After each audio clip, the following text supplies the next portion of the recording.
Greetings! Last lesson we learned all about basic formulae in Excel and how to do plus, minus, divide, subtract, filling, all those kind of things. Today we're going to learn how to use some things Excel has built in called functions, which are designed to make it even easier to work with numbers. Take this row of numbers here.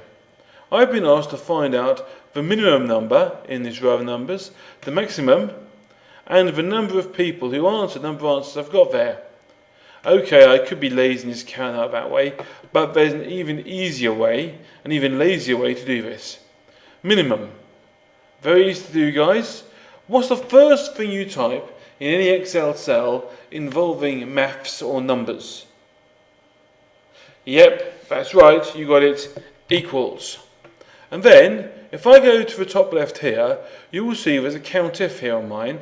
Put something else on yours. Click on the arrow next to it, and I can look for things here. I want to find min. Min is an Excel function that finds the smallest value in a group of numbers. So let's go for more functions. Here, I just type in min.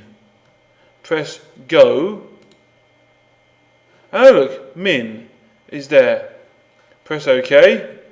Then make sure you've highlighted the numbers in number 1 and highlight these here.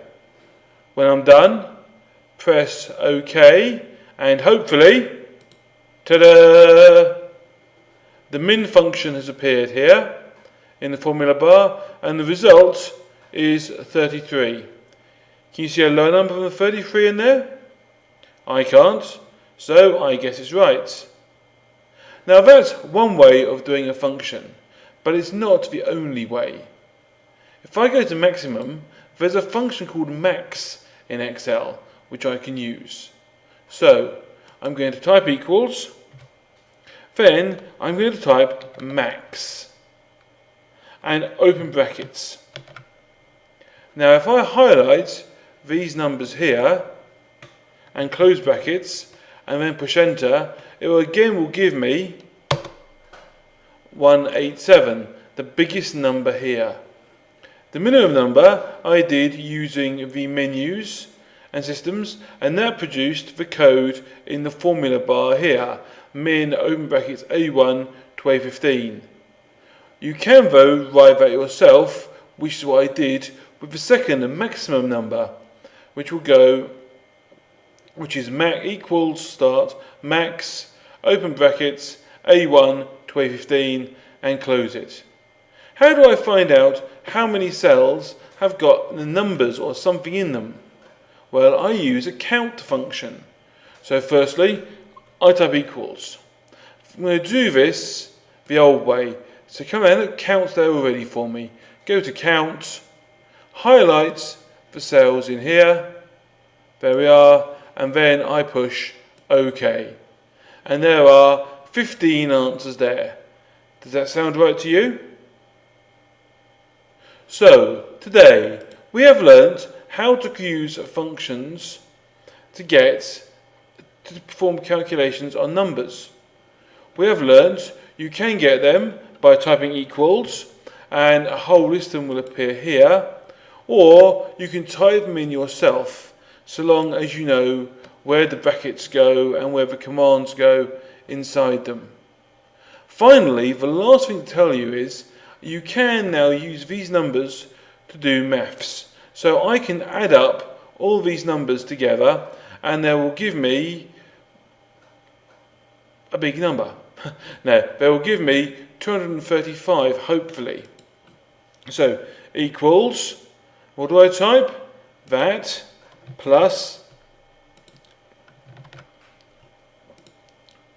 So now press enter and hopefully, there we go. So even though in this cell, all these code is sitting there, if I try and use it, it just becomes the number 15. There we are. Thank you for watching. I hope you enjoyed yourself and I'll see you again soon. Best of British luck.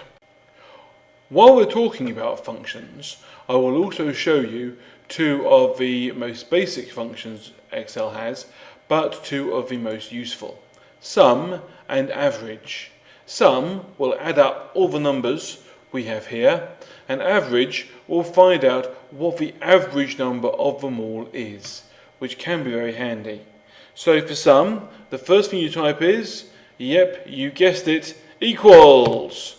Then, if I go to the arrow here, I'll find sum sitting right here, so I'll use it. I'm feeling lazy.